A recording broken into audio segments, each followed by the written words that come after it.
शिकंजी का स्वाद। एक प्रोफेसर क्लास ले रहे थे। क्लास के सभी छात्र बड़ी ही रुचि से उनके लेक्चर को सुन रहे थे। उनके पूछे गए सवालों के जवाब दे रहे थे। लेकिन उन छात्रों के बीच कक्षा में एक छात्र ऐसा भी था जो चुपचाप और गुमसुम बैठा हुआ था। प्रोफेसर ने पहले ही दिन उस छात्र को नोटिस कर लिया, लेकिन कुछ नहीं बोले। लेकिन जब 4-5 दिन तक ऐसा ही चला तो उन्होंने उस छात्र को क्लास के बाद अपने कैबिन में बुलवाया और पूछा, तुम हर समय उदास रहते हो, क्लास में अकेले और चुपचाप बैठे रहते हो, लेक्चर पर भी ध्यान नहीं देते, क्या बात है, कुछ परेशानी है क्या? सर, वो छात्र कुछ हिचकिचाते हुए बोला, मेरे अतीत में कुछ ऐसा हुआ है जिसकी वजह से मैं परेशान रहता हूँ, समझ नहीं आता क्या करूँ। प्रोफेसर भले व्यक्ति थे। उन्होंने उस छात्र को शाम को अपने घर पर बुलवाया। शाम को जब छात्र प्रोफेसर के घर पहुंचा तो प्रोफेसर ने उसे अंदर बुलाकर बैठाया।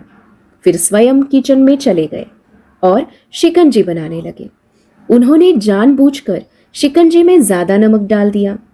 फिर किचन से बाहर आकर शिकंजी का गिलास छात्र को देकर कहा, ये लो, शिकंजी पियो। छात्र ने गिलास हाथ में लेकर जैसे ही एक घूंट लिया, अधिक नमक के स्वाद के कारण उसका मुंह अजीब सा बन गया। यह देख प्रोफेसर ने पूछा, क्या हुआ, शिकंजी पसंद नहीं आई? नहीं सर, ऐसी बात नहीं है, बस शिकंजी में नमक थोड़ा ज्यादा है, छात्र बोला। अरे, अब तो ये बेकार हो गया, लाओ गिलास मुझे दे दो, मैं इसे फेंक देता हूँ। प्रोफेसर ने छात्र से गिलास लेने के लिए अपना हाथ बढ़ाया, लेकिन छात्र ने मना करते हुए कहा, नहीं सर, बस नमक ही तो ज्यादा है, थोड़ी चीनी और मिलाएंगे तो स्वाद ठीक हो जाएगा। यह बात सुन प्रोफेसर गंभीर हो गए और बोले, सही कहा तुमने, अब इसे समझ भी जाओ, ये शिकंजी तुम्हारी जिंदगी है, इसमें घुला हुआ अधिक नमक तुम्हारे अतीत के बुरे अनुभव है। जैसे नमक को शिकंजी से बाहर नहीं निकाल सकते, वैसे ही उन बुरे अनुभवों को भी जीवन से अलग नहीं कर सकते। वे बुरे अनुभव भी जीवन का हिस्सा ही है।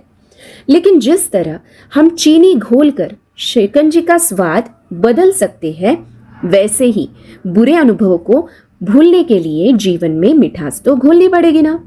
इसीलिए मैं चाहता हूं कि तुम अब अपनी जीवन में मिठास घोलो। प्रोफेसर की बात छात्र समझ गया और उसने निश्चय किया कि अब वह बीती बातों से परेशान नहीं होगा। जीवन में अक्सर हम अतीत की बुरी यादों और अनुभवों को याद कर दुखी होते रहते हैं। इस तरह हम अपने वर्तमान पर ध्यान नहीं दे पाते और कहीं ना कहीं अपना भविष्य बिगाड़ लेते हैं। जो हो चुका उसे सुधारा नहीं जा सकता, लेकिन कम से कम उसे भुलाया तो जा सकता है। और उन्हें भुलाने के लिए नई मीठी यादें हमें आज बनानी होगी। जीवन में मीठे और खुशनुमा लम्हों को लाइए, तभी तो जीवन में मिठास आएगी। आज की कहानी कैसी लगी हमें कमेंट में ज़रूर बताएं। वीडियो पसंद आए तो चैनल को लाइक और सब्सक्राइब कीजिए। इसे अपने दोस्तों और परिजनों के साथ शेयर कीजिए। फिर मिलते हैं ऐसी ही रोचक कहानी के साथ हमारे नेक्स्ट वीडियो में। तब तक के लिए अपना ध्यान रखें और खुश रहिए। धन्यवाद।